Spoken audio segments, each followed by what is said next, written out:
Hey guys, welcome into another episode, a little bit of Life Podcast with your host, Little. If you have been under a rock, guess what? You need to go watch Love is Blind. There's 4 different seasons, but we're focusing on season 2 because we have Nick Thompson that is joining us today. How is it going? It's really good to have you on. Hey, thanks for having me on. It's going pretty good. It's going all right. How about you? Good. It's good. I was a fan of the show, but I have to say I was not a fan of all of the contestants, but not just because you're on. I was a fan of you because you just seemed so solid in your true self all the way through the season.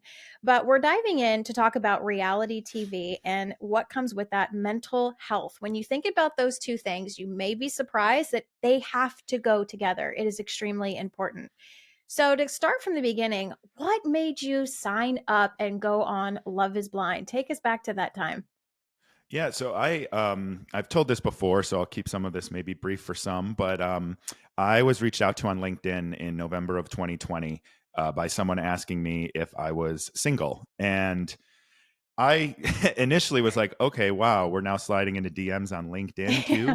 Cool. But turns out she was casting for Love is Blind season 2 here in Chicago. And so I didn't really watch reality TV. I had heard of that show just because everyone watched it at the beginning of COVID. Mhm. So I took the call. And then after that, and the sell was this is actually not like other reality shows. This is a psychologically backed experience that we know helps people find love. And we don't cast people that are looking for clout or influencers. We cast real people. We go out of our way to make sure that we do that. And then everybody's psych eval, and everyone, must pass that to get on this show. And so I thought to myself, okay, let me go back and watch season 1. And of course, the Barnetts and Lauren and Cameron from season 1 were the two married couples. And I talked to the Barnetts one time. I think they're solid, like people, solid together, despite what you might have thought coming out of the show. But I was really inspired by the idea that all of the outside distractions of dating are sort of removed. And Mhm. my critiques of dating pre-show with apps and just in real life was that everybody's just kind of like going through the motions. No one's taking the time to get to know anybody. Nobody's giving anyone the benefit of the doubt. It's I have an endless swipe of opportunities here, and I'm not going to really give the attention or want to be committal or anything like that. So I thought about this and I watched the show, and I was like, you know what? This eliminates like most of my critiques of dating.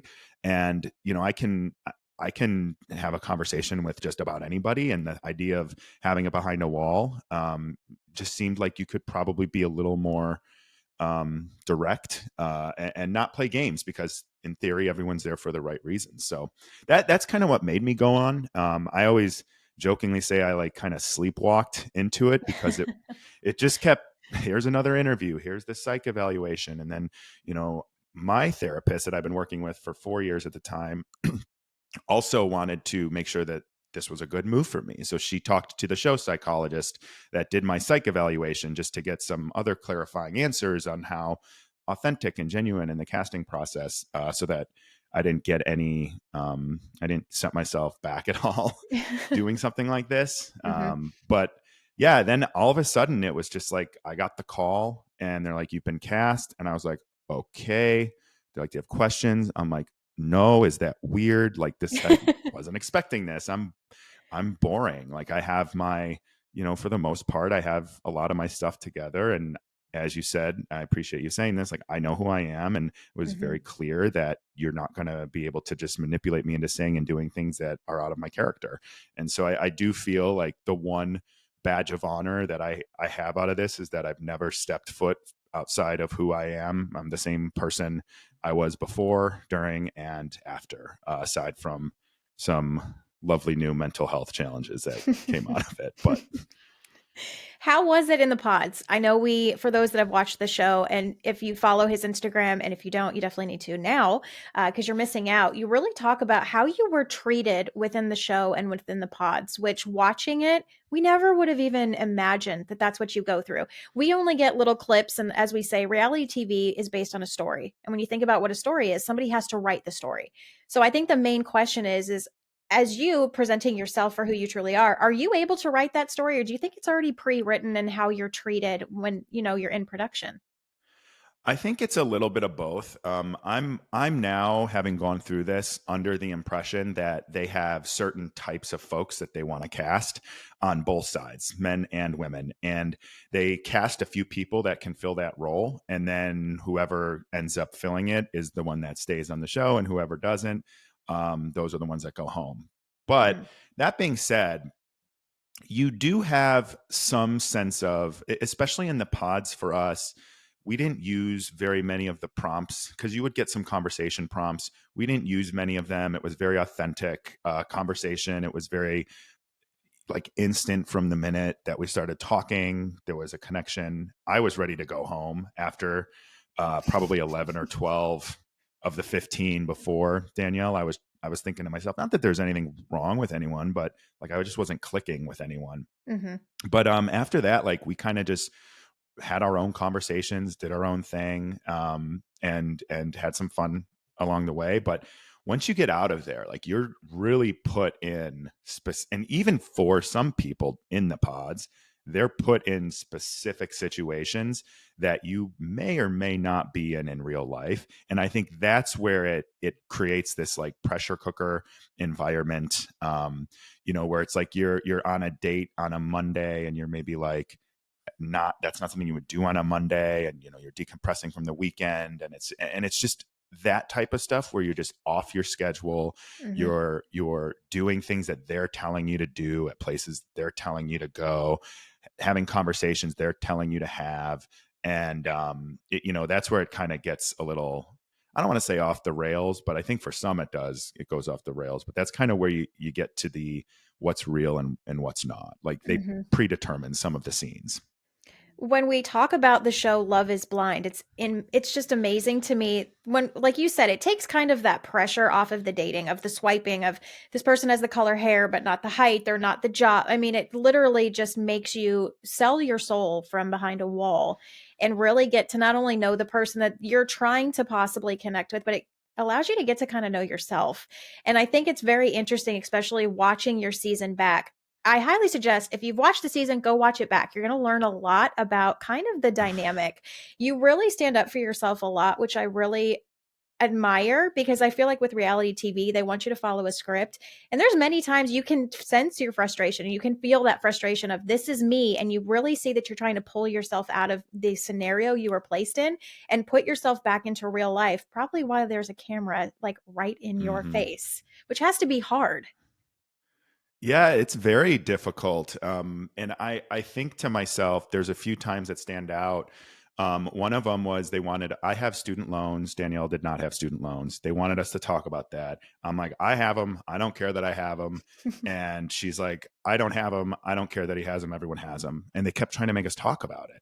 And it's like, this conversation's not going to go anywhere because neither of us care about this. Yeah. And there was another another funny scene where like I have an inversion table, Uh-huh. which I swear by for anyone who's ever considered it. They are life changing, and they wanted to make like this whole funny storyline out of it, and like have me do one of my interviews like while on it.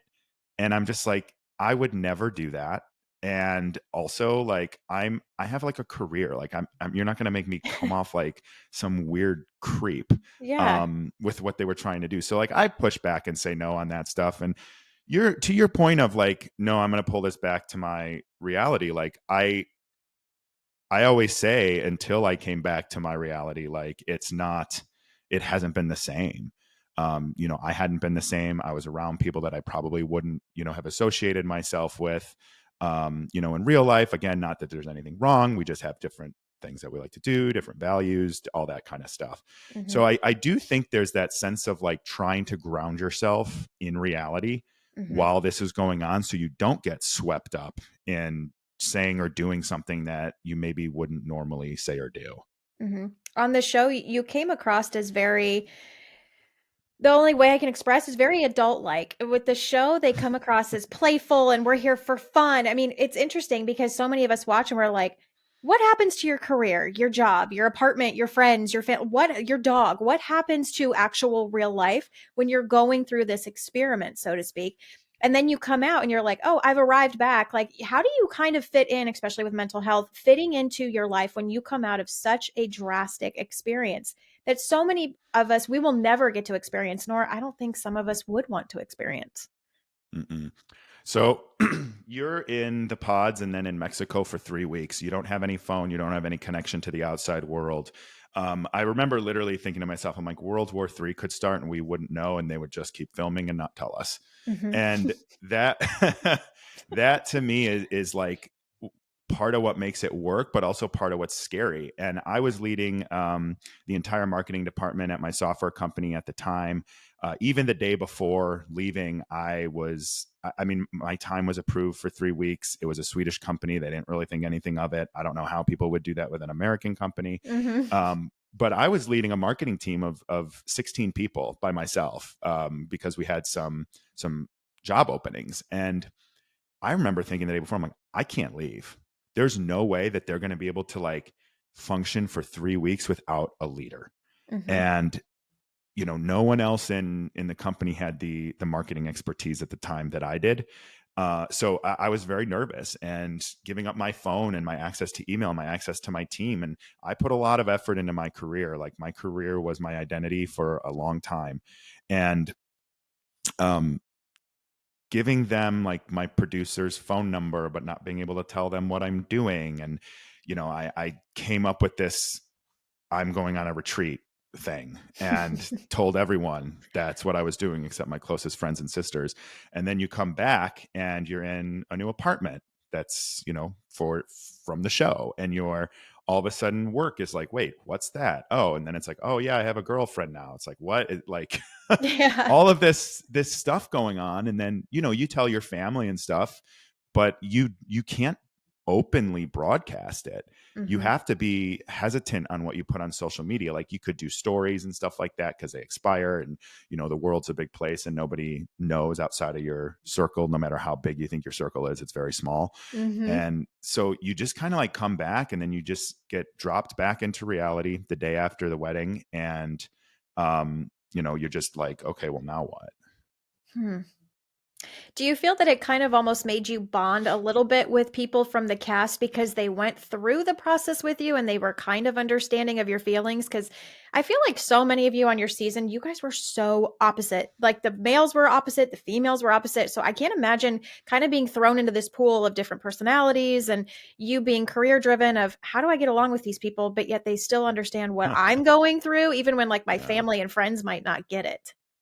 There's a definite trauma bond that happens between cast members, and I think it's brought some closer than. So I remember like walking into the lounge on the first day, and Mm-hmm. I'm sitting there, and I'm like, okay, there's about two people here that I would even like probably talk to in real Mm-hmm. life, and then there was Shane. And I'm like, that guy is too much. He's going to get on my nerves. I'm not going to be able to handle it.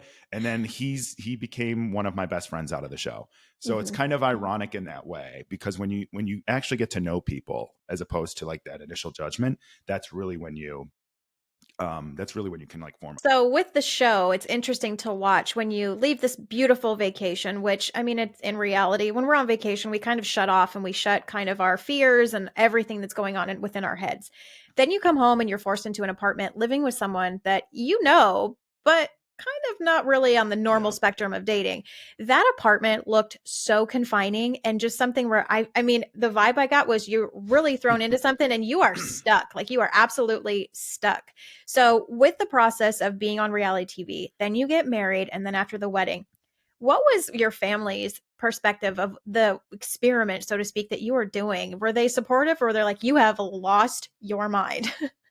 Well, there's three sides to that. So my sisters, I don't have a car. I live in Chicago. My sisters came to pick me up for Easter Sunday, which was maybe 2 weeks before I was leaving. And Hmm. so I told them, and they were just kind of like, "Oh, I could see this working for you. Hmm. Yeah, maybe this is good for you." Um, some of my some of my closest friends were like, this is not a good idea for you. Like others were like, this is the perfect way for you. I didn't tell my mom or dad because if I just went and it was, in and out, I'm like, Mhm. why put myself through having to explain this to them? Yeah. Was really my view. And I remember when I got back, my sisters, I told them, all right, you got to kind of like prep mom, like don't tell her anything, but like prep her something is coming so she doesn't go crazy. Mhm. And I remember I was nervous to tell her, but her response was way different than I anticipated. And she was just like, well, I'm here for whatever you need. Like, Wow. because it's like, do you want to be on the show? Like, do you want to? And then I was terrified to tell my dad. And so when I called him, I waited like 2 days, maybe a little longer to call him. And my sisters were like, he knows something's up. Like it's, you just got to do it. And Mhm. so I called him and I explained the concept to him and he was like, oh, so this isn't one of those shows where you're just out there like having orgies. And I'm like, no, it's not. Like I met one person and then it's just been us. Mhm. So then he was like, oh, he's like, okay, I could kind of see how that would work. And so then it kind of disarmed him. And, Mhm. to, I don't know if this is to Danielle's credit, like my family loved her. They thought she was amazing. My sisters loved her, loved being able to kind of have, I guess, a sister in a sense and like go Mhm. out and have someone to do that. I know she bonded very much so with my dad's side of the family too. So, it was, everyone was very open and everyone was very accepting. And I think too, like for all of our issues that we had, when people did see us together, like they got it, like you could kind of feel it. Mhm. And that was, I think, a big deal in my family accepting her. Hmm. With reality TV, your business is out there, whether you post it or a fan posts it or the crazy ones that go digging and digging for pretty much what your first car was when you turned 16, anything that you got in Oh, they trouble went through with. our Venmo transactions. Once the cast was announced, they went through our Venmo transactions. We all had to put our Venmos private. And there was this Wow. whole like, oh, Danielle's sister paid Nick on Venmo. And like, I'm like, holy cow, it was so crazy. People have that much time on their hands. That's really scary. That's what I say. Wow. When this show came out, I was like, I wasn't sure I was going to feel, but my whole thought process was like, this is hilarious. These people have nothing better to do. People are this invested. I mean, I just couldn't help but laugh. Wow. Wow. So how is it when you end up and unfortunately you and Danielle, you split. So how does that work? Because I feel like, especially with reality TV, people are nosy and not in a good way. And then they almost take sides without knowing either one of you. So Anything. how was Yeah. that with everything coming out and especially working through mental health? Did that really kind of affect you? Because you almost feel like you have to stand up for yourself and be your own advocate. Well, I mean, that's absolutely true. And I will say like the divorce, the announcement, the commentary, stuff that she said that wasn't a fair representation or accurate, all of that stuff takes such a toll on you. Um, and I haven't talked about this, but I'll talk about it. I had asked for a few weeks from her to kind of find myself because I felt like I had lost myself Mhm. a little bit. And so we were arguing a lot about a lot of things. Really we had really just struggled most of the time, and it's not for a lack of love, I don't think, but I wasn't expecting, I mean, I guess in a sense I was, but I asked for a few weeks. I said, I'm not changing my mind, I'm not taking any action. And on my end, like, whatever you need to do, you're going to do it anyway, go for it. So then when I got served and I was like, okay, so I guess that we're really going to do this. And then the worst part was TMZ leaked it a few days later. Like I was spinning and I hadn't told my family.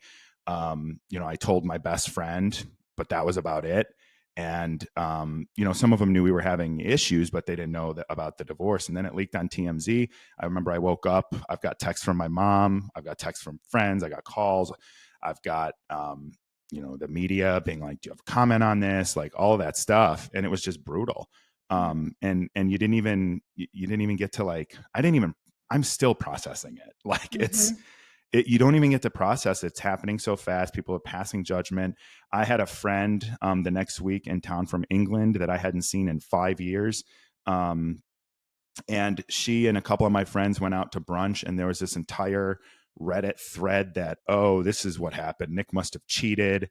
And then it got pushed online, and then I started getting all the hate messages and all the DMs and all the comments that I'm a cheater and all this stuff. And it's just like, because I have a friend in town, and it's not Wow. like I was careful enough to not really go anywhere, just her.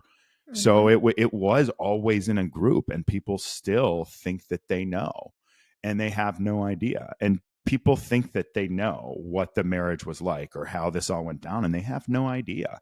And Mhm. it's hard to sit there and not speak, the truth of your experience and what happened. But I kind of live by the motto that you don't have to tell your side of the story. Like, the truth wins out. And I in the hardest of times, I just reminded myself it's not in my character to talk and disparage people. I will talk about ideas, but I will not talk about people, and I will not say something bad about people that is damaging. So I just kept reminding myself of that, reminding myself that, like, this is not the way someone projects your identity from social media that doesn't know you. That does not define you. And to this day, I have to remind myself of that. But that's kind of, you don't have a choice. It's that, or you just completely crumble. And Mhm. don't get me wrong, I completely crumbled a few times as well. So but yeah, it's not easy, and you can't prep for it. Mhm. And you can't prep for what people are going to say or what people are going to do. And you just got to know the truth, and know that you are who you are and not who these people say you are. Mhm. You're such a good guy. Like, you come across as such a good guy on TV, but you come across as I can't imagine. You have to feel like you have to defend yourself, and you're always on guard with complete strangers that are going to judge your every move. When we talk about reality TV and creators and social media and all of us that are in this bubble nowadays, I always say you're damned if you do and you're damned if you don't. Hmm. Everybody either wants less of you or more of you. They can never just accept you for who you are and what you're just giving. Your life is public. If for listeners, if you Hmm. sit there and imagine where you get your coffee, what kind of coffee you order, what you're spending, who you're spending time with, if that was always under a microscope, when we talk about that with mental health, it is so draining and it's so impactful because you feel like you're on edge all the time. Hmm. It is. I will say that that is something that was difficult at first, because when the show comes out, and that's the thing, it's different than like a Hollywood actor, actress, Mhm. because a lot of times people will be too intimidated to go up to them. And actually, this is from Oliver Hudson. He told me this last year on the red carpet at the iHeart Music Awards. He was like, they'll all come up to you because they think they know you, because they've watched, a couple weeks of your life. It's like, they'll never come up to me because to them, I'm Hollywood and Mhm. elite. And so he's like, so you'll always have people that are always just coming up to you because they think they know you. And that was the hardest thing to just sort of navigate, because you're not used to going to the grocery store and three people stopping you or asking for pictures, or you know god forbid the two of us, when we would go out together, it would be insane. There was a art fest we went to last summer, and I think we took no less than 100 photos in an hour. It was, and that's fine. Like, anyone listening, like, if you want to say hi, I'm totally here for it. So don't think that. But it's an adjustment period to Mhm. get to that point of understanding. And even now, like, I get recognized, and Chicago's very prideful. So we have a lot of pride about all things that happen in Chicago, from sports down to what shows film here. So Mhm. there's always sort of that hometown vibe here Mhm. that is that you just deal with, which is fine. It's fun. With reality TV, when you think about it, it's always that dreaded sentence that everybody says, "Oh, you know what you signed up for." I can't stand that comment. It is not supportive. It is not positive. It is not effective because, like you said, you can go in and have a scripted reality show and you're still not going to come out exactly how you want to be represented. Have you kind of gotten this backlash of, well, you signed up for it and now you're showing your life all over social media? I can't stand that. I think it is such a degrading comment to make for those people that you chose to do this not to get famous, not to get the money. You chose this because it was something you felt fit in your life at the moment that you signed up for the casting. That's exactly it. I all you have to do is go check out the comments on anything I ever post that's negative about the experience. And that's what you'll hear. Well, you Mm-hmm. signed up for it. You know what I signed up for? A psychological experiment that was psychologically evaluating people that were ready for love, all people that were ready for marriage. My as I said earlier, like my therapist evaluated the process as well, and I signed up to possibly find love.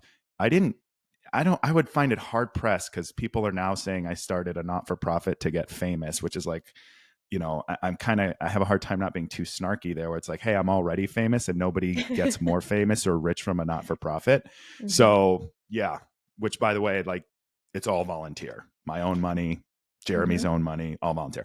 But um, I didn't sign up to not have food and water at access at my time. I did not sign up for isolation in a hotel room for days at a time. I did not sign up. I was very clear. I have some dietary restrictions and preferences, and I intermittent fast. So like I don't eat breakfast. I Mm-hmm. sometimes just do one meal a day, and I was just very clear. I'm like, I just need to be able to sustain this for my mental health, for my physical health, and it might as well fallen on deaf ears. So there were days where it would be like all I could eat was salad and all I could drink was alcohol or 2 bottles of water when I drink like over a gallon of water a day.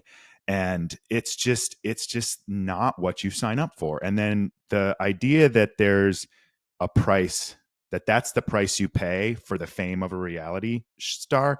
I challenge anyone to really look at anything that I've done since this has happened that is a cry for fame, or that is me Mm-hmm. trying to be famous or me trying to be an influencer. Like I'm just trying to use my platform to help people Yeah. and to share like things that I've learned and share my experience so maybe it can help somebody else. And I just think it's so disingenuous for people to say you signed up to be mistreated, you signed up to be basically say you signed up to be famous, and whatever comes at that, like that's the price you pay. That's And not the that's case for not, me. no. And with the UCan Foundation, it's the Unscripted Cast Advocacy Network. So it's helping those and mental health and legal needs of those in reality TV. And for those that say, oh, well, you're doing this to be famous, to start a nonprofit that deals and circles around mental health is not something that makes you famous, especially nowadays as a male. Talking about mental health has always been a big no go. It's you're a male, you can't express your feelings, you can't talk about it, you can't discuss your struggles because it makes you weak, it makes you less than. And that's something that the more we talk about mental health awareness, it's allowing that to be acceptable for men to talk about, the same as women. I think it is so, we've come a long way, but man, we have a long way to I go. agree. A long way, because with women it's talk about your feelings, express your feelings, but when a male figure does it, it's, oh, you're weak. Or I mean, it's so sad because so many then question your sexuality preference. I mean, it's Well, so I get that too. degrading. It's so ridiculous. It's degrading. Like when you came out with this foundation, I'm amazed. I'm so interested to know because I know it's not just you in reality TV and it's not just Love is Blind. There is so much more out there that people are now probably coming and expressing that we have found a place that we can be appreciated, heard, and listened to, because it's a huge difference, and supported. Because in mental health, that has to be the main basis and foundation is you need to be heard, you need to be listened to, because those are two different things of understanding, and you need a place of support. Maybe somebody didn't go through exactly what you went through on the show, but in reality TV, you guys are kind of all, like you said, trauma bonded together. Yeah. So I'll share this here. I have received over 20 DMs from reality show contestants, And it's not just love shows, it's across food shows, it's across dating shows, marriage shows, of course. It's across game shows. I have received so many DMs that I have to like do one or two at a time because I can't, I and again, like I empathize with them, but like it's a lot to handle. Mhm. And to hear, someone was sexually assaulted and then given security and said, we got to keep filming.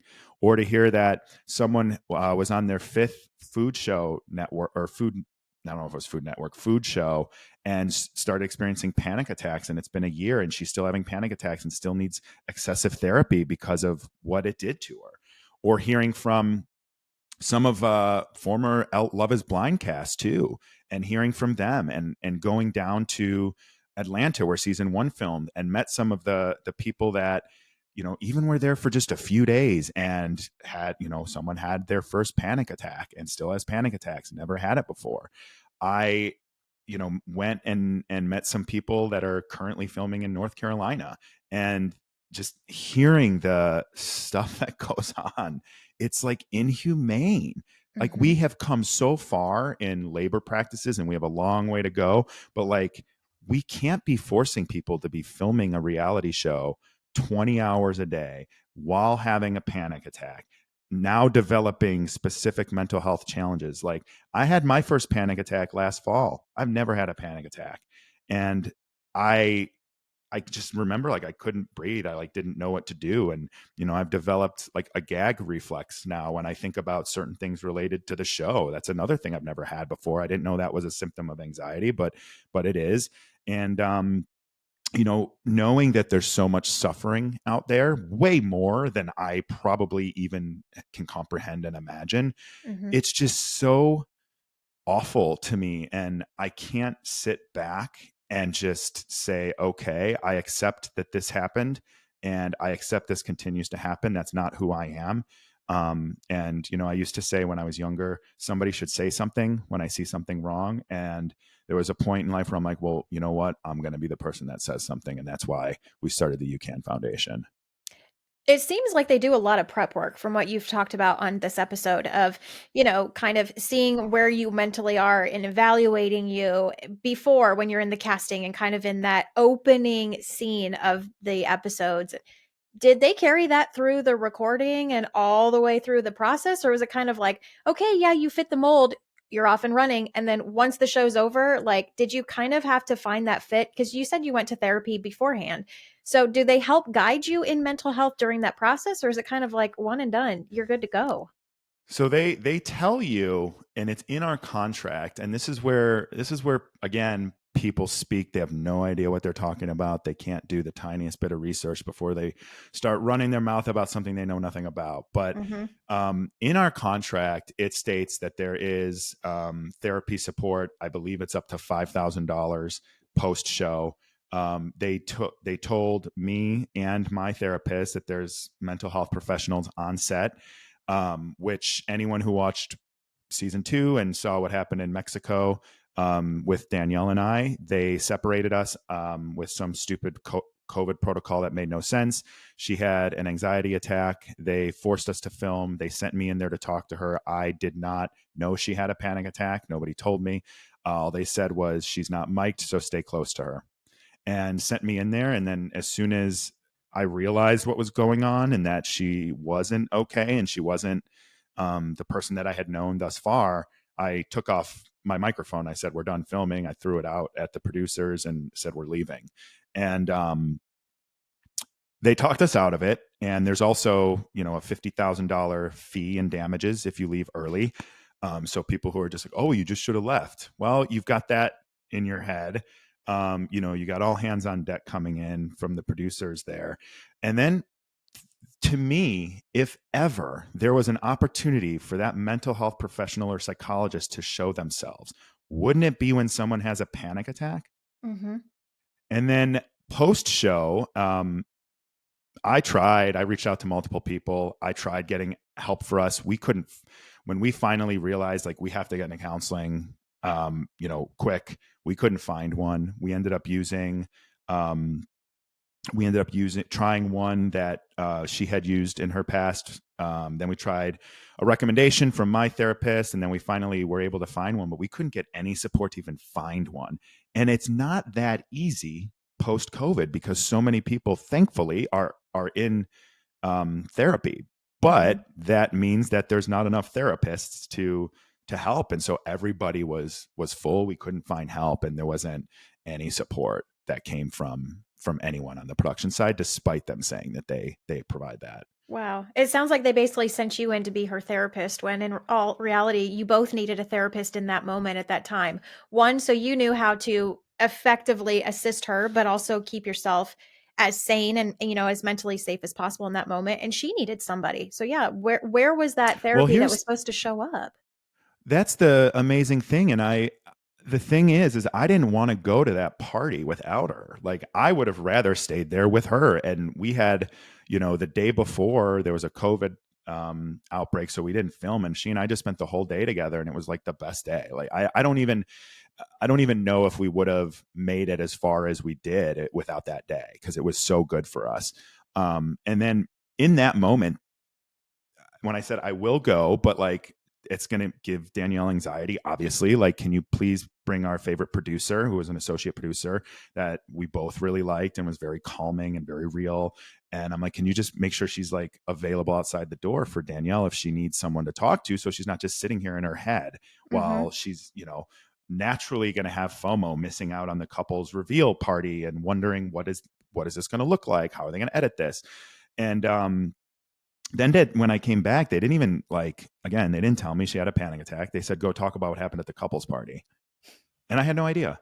So it's just gross. And I do think like most of what you see, I believe is us yelling more at producers than each other. Mm-hmm. But what I will say is, there and a few other times, if there was a counselor on staff and they could have helped us navigate some of these conflicts because of the high pressure, and we could build healthy habits instead of toxic ones that producers are getting for good TV, things would have maybe been different.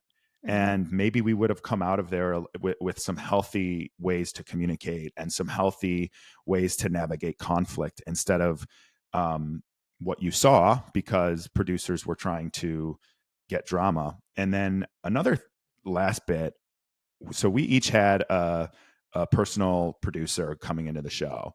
And then once we got engaged, they brought a new one in from another show. And he didn't know us. He didn't see any of the footage. He didn't watch our relationship or anything.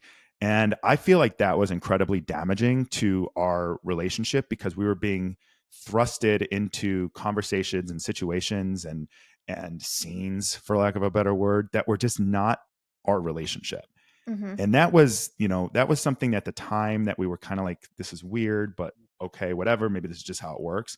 But even that, it was I think it was, done deliberately, because well, I don't even know, to pry on insecurities and cause drama.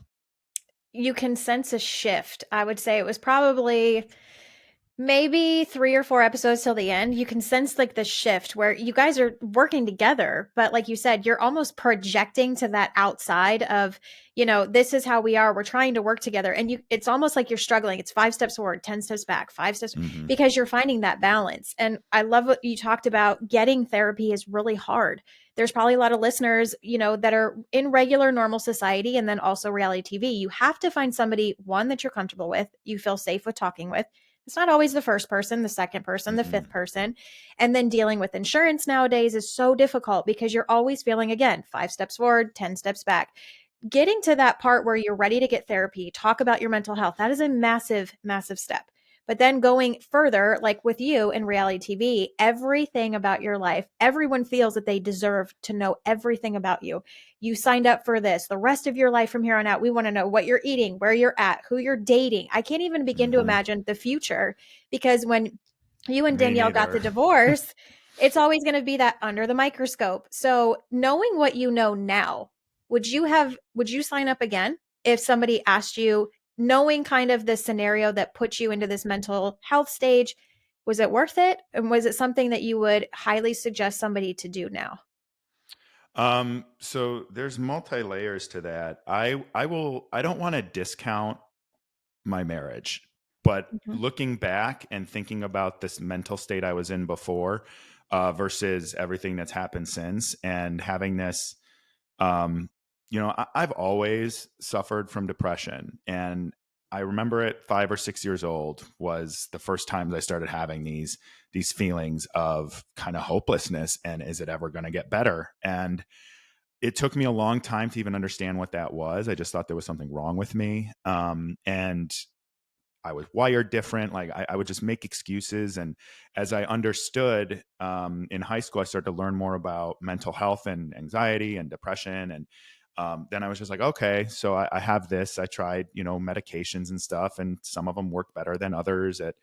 But ultimately, what I felt like was I need to like understand myself better. I need to, be less reactive. My whole family's very reactive, and I didn't want to be like that. Like, I don't want to live my life on eggshells. And so when I finally got into therapy when I was like 31, maybe, it was a real moment of, I'm either going to live the rest of my life uneasy and on eggshells and angry and frustrated and no calm, or I'm going to break that, generational trauma, and I'm going to learn about myself and put what boundaries I need in place. And it was, it took time, and I'm learning again, but it makes such a difference, to have that kind of structure in place, and to know that like some people aren't meant for me, and I don't have to take on, everybody's problems all the time, and I don't have to pretend that everything's fine all the time, and I don't have to go, all to every family gathering every weekend, and those things just really helped me get to a better state. So when I think about how I was, then I worry, I think all the time, I'm like, am I ever going to feel the same? Am Hmm. I ever going to feel the same? Mhm. And I've never been this blah for this long in my whole life. Like, I'd always bounce out of it, and it's difficult. And I lost my job in November. I was in tech. I was in tech marketing. I have had, I mean, partially, rumor has it was, my name just wasn't exactly clean in a Google search, and I spoke publicly and handled, um, you know, some PR stuff and interviews and writing, and it just, it's difficult to have your name out there like that. And then even now, finding a job, like, people don't take you seriously, despite the fact I've been a VP for 4 years in software. Like, people just don't take you as seriously because you're on a show. So when I think about that, and I think about all the trauma that came out of it, um, you know, I I always tell people, I get people that reach out and they're cast or they're thinking about a reality show, and they say something like, "Oh, I relate to you," and I just tell them what it is. I don't tell them what to do, but I'm like, Mhm. here's what you need to actually prepare for. And I have a person I've become very good friends with who reached out in October last year, for Love Is Blind in Charlotte, and she was, I think, cast or just about to be cast. And, after I told her, I'm like, hey, you may be ready and you may have done the work and you might be ready to find your husband, but like, there's a chance there's a guy on the other side who took acting lessons and is picking you because he thinks you're going to get him further in the show. And then Mhm. you could sleepwalk your way into a marriage with someone that doesn't really love you and just sees that as a bigger opportunity. Or you could sleepwalk your way into that and get left at the altar because he thinks that he joined the show to never get married in the first place. Like, you don't know. That's And now that the scary. show's had so many, um, you know, seasons, that there's just, it's very evident that there's a lot of clout chasing. And there Mhm. was on my season too. So, and to be clear, I'm not saying that about Danielle. I 100% believe she was there for the right reasons too. Mhm. Um, and, it's just, it's hard for me to say yes. I'd love to get to a point where I'm like, I learned so much from this. It made me the person that I am today, and I love the person that I am today. Um, And then I joked a little on social, like if I were to do, well, I'll never be on another reality TV show now, but like when people would ask if I do Perfect Match, I'm like, if I did, it would just be, I would just go in there knowing exactly what it was, knowing exactly who was there and why they were there, and maybe loosen up and have some fun. Mhm. I feel like each season that's progressing with Love is Blind, I feel like on the outside, we're getting more of the storyline and we're Mm-hmm. getting more characters, which is scary. We're not getting to really get to know someone as who they should be presented as. It's basically what production, it's really diving into that reality, which is amazing because it brings me back to, like, I'm going to age myself, but the old shows of, like, Joe Millionaire and how that was such a story Yeah. and it involved so many people. And then, you see this with The Bachelor and The Bachelor. It's just constantly spinning of how much more can we get? We need more reality. We need more storyline. We need a Yep. villain. We need, the favorite. And it's so much putting people in a characteristical bubble versus actually presenting somebody for what the show should have been designed to do. Mm-hmm.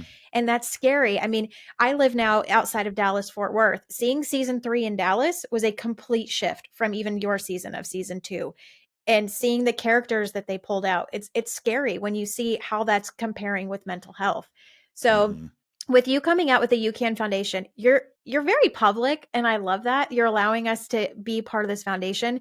You're getting a lot of kickback in regards to mental health, and it's so hard and it's so frustrating to see that because you're doing such an amazing thing for so many people that, for those that are listening, use your platform to better the world. And if you're getting dragged down because, oh, you're not taking it for monetization, you're doing it for you're helping people. That's what this foundation is made to do.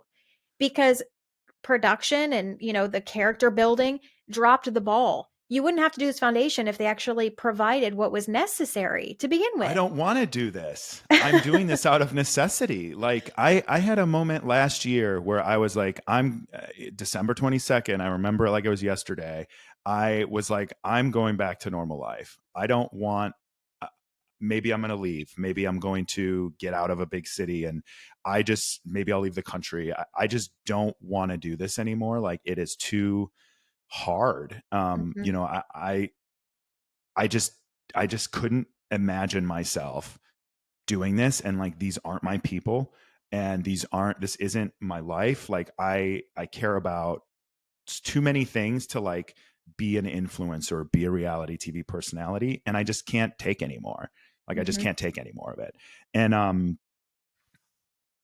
coming out and like for example, I am lucky that my therapist agreed to work something out with me because I don't have insurance right now. Mhm. And there's so many people, and I know of a few from my season alone that couldn't get help, didn't have insurance, couldn't get it if they had it, they wouldn't be able to take advantage of having therapy. So imagine a scenario where you you don't have to worry about that. Imagine a scenario, and I think it'd be entertaining too, where in Mexico, instead of a big dramatic, overly edited, which by the way, editing is lying, when you edit Mhm. someone out of context, it's lying.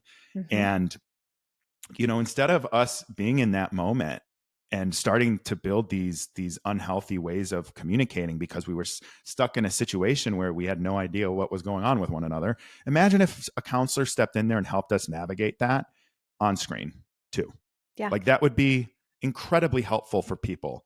That would be entertaining in its own way because that's real life and that's what it's supposed to be like. But to your point, it's just all like overproduced now and it's escalating and it's getting crazier and crazier. And that's why I said on my Instagram, like, I feel like Perfect Match is what Chat GPT put out when you're like, hey, create a reality show using all past Netflix personalities. Like that's what it would come up with because it's just Mhm. getting more and more ridiculous and more um I don't even know what, like, just more, it's all escalating. Like it's Yeah. just so much drama. In a negative And wait way. until North Carolina, whenever the hell that comes out, because there is some crazy stuff going on I can imagine even going from season 3 to season 4. I mean, like I said, it just keeps escalating. And it's like, how far are we getting from actual reality? It's not reality. That's not there. what we're watching. It's so edited. And I love that you made that point. If a counselor came in and versus editing, how powerful would that be for so many that may be watching? I mean,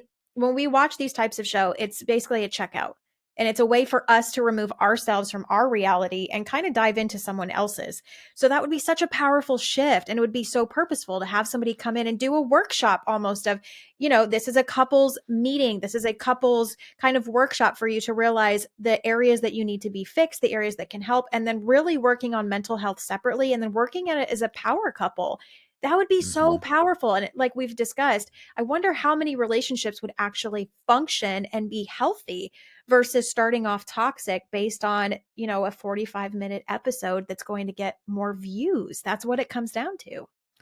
And that's exactly, one of the missions of the UCan Foundation is and so think of it this way, like if you have even a psychologist or a therapist that's on set and they're paid for by the production company, and I've heard this from other contestants on other shows that do have this, they're still working for production. Mm-hmm. So in some cases, they might be reporting back your state of mind, reporting where they can push you, reporting what scenarios you might thrive in. So I think of it like the NFL does concussion protocols. If Yeah. you're believed to have a concussion, there's an outside physician that comes in that has to clear someone before they can go back in the game so that the team doctors can't be like, oh, it's the playoffs. We really need our number one quarterback, like send them back in.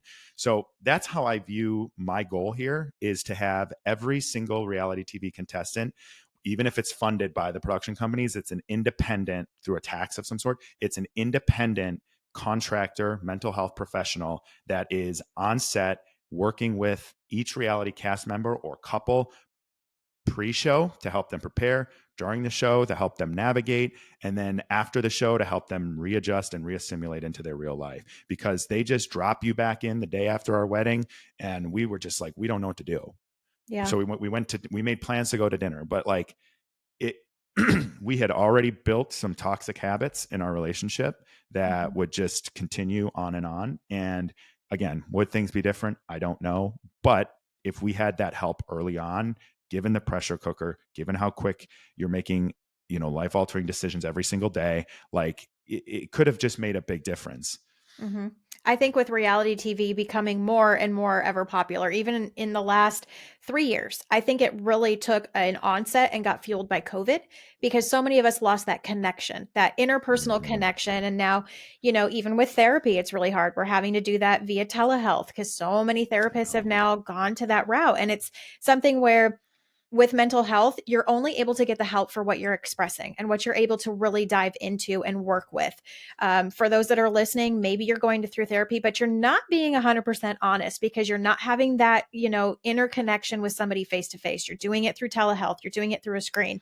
If you're checking in once a month, that's great. If you're checking in bi-weekly or even weekly, it's fantastic. But it's about being honest and diving in with yourself first and realizing, Mm-hmm. hey, this is kind of where I'm needing assistance, I'm needing help. I mean, I work very closely with a lot of friends and family, and it's something where I say, are you really truly honest? Or are you just going through that motion of, I have a 30-minute or an hour. How long am I getting? Right. It's what you're doing in between those breaks in therapy that's really going to make the difference. I think your UCAN Foundation is coming out at the great time because I feel like reality TV is really vamping, but in such a dangerous and destructive way for Mm-hmm. those that are coming out of it. I completely agree. And excuse me, I completely agree. So I joke, Jeremy founded this also. And then we have another founding board member who's a psychologist, Dr. Isabel Morley. And Jeremy actually had this idea about a year ago, and he loved to bring this. He loves to bring this up, but he's like, "You told me this was never going to work." Now, I did say that, and it was in a little bit of a different iteration, and I Mm-hmm. think it didn't have the same type of mental health element to it that I was able to bring in with just my experience and what I want to accomplish. And it is people again, they think there's just money. There's no money unless you go and you shill brands. There is no money, or unless Mm-hmm. you're a golden child that Netflix wants to keep paying you to promote other shows and do all of this stuff. Like, there is no money. You don't get residuals. Like I said, I've been unemployed now for almost 6 months. I can't find a job. I've applied to over 200 jobs. I've been on probably 15 interviews, and it's challenging. And I cashed out my 401k because I don't want to lose my condo. that I worked my whole life for. So there isn't money, and I won't shill a brand for money. Like if Mm-hmm. it's something I use or it's something I believe in, or even if it's something I'm willing to try before doing, like no problem there. And those come every so often, which is great. But I'm not going to just shill brands. That's not who I am, and I don't want to break the trust that I have with people. But I think it is coming at the perfect time, and I Mm-hmm. think that we can really help fill this gap in the space where we're not considering people's mental health. They're not prepping you for what it's like in real life once you come out of these shows. You know what? The most prep you get a 30-minute call with a psychologist, and they tell you if you get negative comments, delete and block that person. We've all been doing that already since MySpace. Like we know how to block people that are mean. That Mm-hmm. doesn't teach you like the coping mechanisms to separate it from yourself and all that stuff. And we need to equip people with these tools because we've already had suicides off of reality TV, and that's a serious matter. And if Mm-hmm. we can give one person the resources that they need, that they either can't afford because they don't have insurance or they don't have a job, or they've been edited in a completely, and that's another thing. I get a bunch of people that like they ruined me in editing, and I don't, I can't feel the same. Like they're editing is lying when you're telling a story that didn't happen in that Mm-hmm. way. And we have to do better as a society, and you cannot put the price of fame to be at the expense of someone's mental health. And until we can either force change in the industry, we we have to provide these services for people. And that's why if you donate to us, I want to be very clear on what that goes to. That does not go to my pocket or anyone on the board's pockets. We are using those donations to fund therapy and counseling for people who don't have the means. We're also building a network of lawyers to help people understand these contracts, because you read them and they're 30 pages and you don't understand what the language means and all of that stuff. So you don't really know what you're getting into in a lot of instances. And so giving people just this service is how we use the donations. There are no salaries. We're just trying to put together these networks so we can help facilitate people getting connected while we push for change in the industry, and hopefully at some point get some sort of SAG equivalent for reality TV personalities. Yeah, it's great. I love what you're doing. So many think nonprofit, and when you tie that with reality TV, they just think, oh, well, they're taken care of. The money's there. Nonprofit means you're doing the hard work. There's so much behind the scenes, and you're hustling, and it's a side job that you're probably more than likely spending more hours in the day trying to get started and funded than you are a regular salary 9 to 5 job. It takes a lot of work and weekends. So I know I work with a lot of companies across the United States and across the world. And when you're watching these shows and realizing, hey, you're coming into a part of my home, I really highly suggest make a difference in your community. Nonprofit means connecting with your community and getting support. And you may not even understand that there might be somebody around you that needs that mental health. And it's somebody that, even 10, 15 years ago when reality TV really started to come out, I often wonder about those individuals because Mm-hmm. they're almost forgotten about. And it's something where, yeah, I was on a show 10, 15 years ago, but what I have to say, nobody is going to believe. Nobody's going to want to hear what I have to say. And I think that your foundation is fantastic for that because you're opening that door for so many that we may not even remember or realize that need the help before mental health was even a topic of conversation. Well, and people are terrified. Like the messages I get, they're heavy stuff. It's Mm-hmm. very heavy, and they're terrified. And when I ask, can I share this? It's like, yes, but cross out my name, cross out my followers, cross out the name of the show I was on, because they're terrified because, you know, they literally can sue you for going against the edit on Love is Blind for $1 million each time you go against it. Wow. What?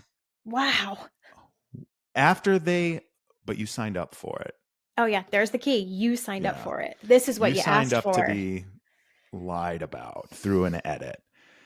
And I don't, they put stuff in the contract to try and protect against that, and whatever, to each their own. But like, that's the reality. Editing is lying, and you can sign up and be your most authentic self, and they can, take a look at one scene and be like, you know what, this person's going to be the villain, and we're going to start putting them in these, extreme situations that aren't suitable for them, that they would never put themselves in real life, extract some craziness, throw it on another scene, and Hmm. that's that. So, Do you feel that you were portrayed well? um, you know, yes, for the most part. I think that there's obviously a lot of context missing. Mhm. Um, I think it's so funny, and I think it's hilarious that people think I'm like a gossip, which is like I'm like the only person that doesn't ever talk about the show, like Yeah. the drama of the show. And there were a couple clips in there that people like hold on to. They have no idea what the context was. But what would happen on the show is I was working. I had a pretty intense job, as I mentioned earlier. And Mhm. so I wasn't engaged in any of the stuff with the other couples until we all got together. So I was like getting caught up in real life. And so I would ask questions because I just felt like, you know, people weren't taking it as seriously as I thought they should have been, Mhm. or at least as serious as I was taking it. Like, you're going to get married or you're not. And either way, it's going to be traumatic. Mhm. And, I felt like people weren't asking themselves the right questions. So I would ask them questions, that I just out of the, I guess, curiosity or goodness of my heart or whatever you want to say, I just wanted them to be thinking about these things if they weren't. And so, hearing some of the things that I heard, and then, some of my responses to them would be totally out of context or lack the initial part of the conversation. So that was probably the only part that I was just kind of like, whatever. But then at the same time, like, it did give me an opportunity to realize that, like, sometimes and I know I do this, but like sometimes I'll be quick to react and say something that might be witty or sarcastic or hyperbole or something, and that doesn't Mhm. always come across in the way that I mean it. Mhm.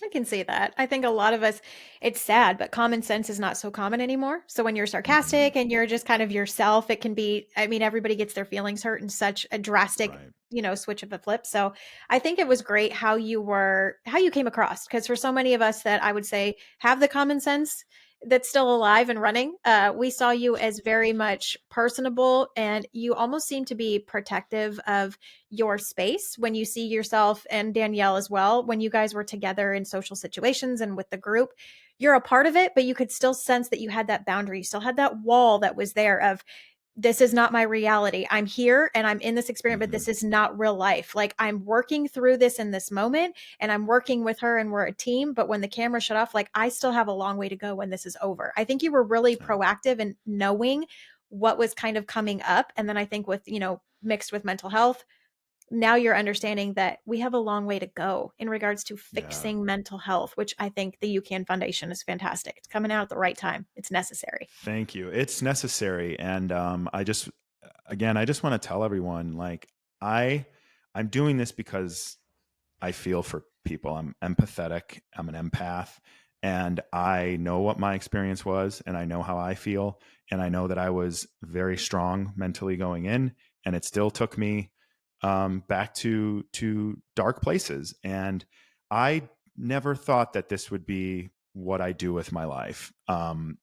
But here I am. And every time I do something for the UCAN Foundation, or someone says thank you, or I get one of those DMs from former reality TV um, contestants or casts, and it's like, okay, like, keep plowing forward, Mhm. because you got to help people, and people need help.